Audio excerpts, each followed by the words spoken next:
Well, not too much different than last night. We're just kind of back to preparation mode, and kids got some good rest and some good food, and we'll have a very light skate today and prepare for our game tomorrow. So we're just excited and just continuing to stick to our game plan and the things that we do and consistently so that we'll be ready to go tomorrow. Are there any questions for Coach? Andy Greeter with the St. Paul Pioneer Press. Can you tell me about what you see in Minnesota and the challenges they'll present tomorrow? Well, they're very skilled, and they've got weapons all over the ice, and I think they're a very balanced team, similar to us, and I anticipate it's going to be a great hockey game. Sam Donnell with the Harvard Crimson here. You mentioned last night that there was the tight Northeastern game and the loss to BC earlier this season, and then you really turned it around with a bunch of wins. I was wondering, was there one specific giddy-up moment where you, either in practice or in the game, where you really felt the team was coming together? I think that stretch of games when I think particularly Getty mentioned in the banquet when Josephine Pucci came back, that brought a lot of fire, and we really rallied around her. But I think we've been working hard all season, and just we've stuck to playing for each other, and that has gotten to us where we are now. So. Joe Christensen, Star Tribune for Hillary. What's this like for you coming home, playing for the NCAA championship game, and getting to do it in front of friends and family like this? It's truly a dream come true. It's been my goal, our goal, the moment I came here, and it's awesome being back in my hometown and having a good crowd. So yeah, I can't even really explain how I'm feeling, but it's awesome. Quick follow, how many friends and family members will you have here tomorrow? Probably around 50. So yeah. David McCoy, WCCO. Katie, what are your thoughts on this basically being a road game? Being a road game? Well, you know what? We've played in some pretty hostile environments throughout the season, and we're good on the road. We kind of get acclimated very quickly to the building that we're in, to the crowd and the atmosphere. And so, these are the kinds of crowds that our women that play this game deserve to play in front of.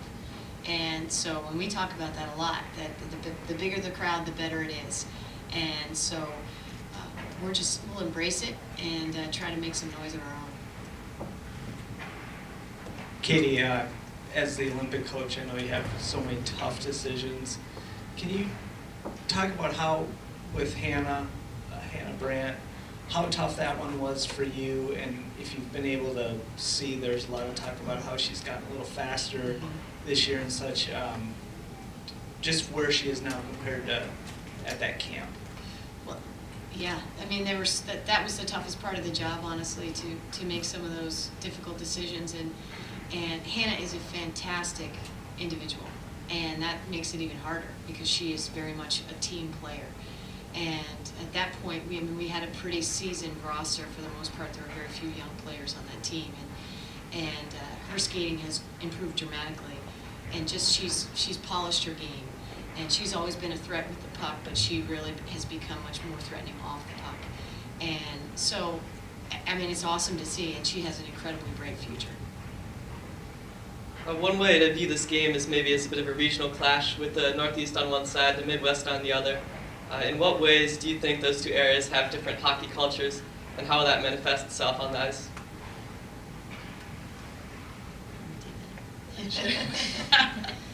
Well, I think the big thing is there's pride in each region, in this Minnesota state of hockey, and women's hockey was born in New England, and so I think that there's tremendous pride in both regions of the country, and certainly here in Minnesota they've had great success. Teams out east have had great success, and so it's you don't get caught up in that, who's better, it's just let's have an incredible event tomorrow to showcase the game of women's hockey. We'll take 2 more questions. Arla Martela, USCHO. I don't remember too many championship games with this caliber of defensemen, Olympic caliber on both rosters.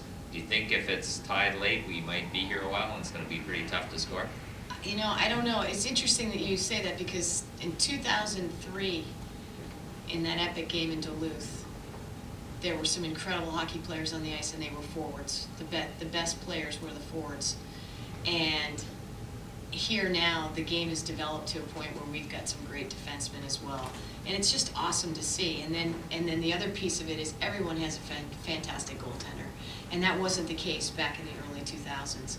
And so it's just, for me, having been in this a while, it's just great to see the caliber of play so high and kids handling pressure as if it were just another day. Last question. Mike Cook from Boston Herald. You played so strong defensively yesterday. Is that what it's going to take again tomorrow? And you're going to have to have your goalie stand on her head once again? Well, somebody a lot smarter than I said defense wins championships. I think they're definitely right. You've got to have a little bit of both, but you've got to take care of your own end first. And we've been able to do that, and then that's propelled us to some pretty strong offensive threats as well. So, I think if you're in these games, you've got to be pretty strong in all three zones.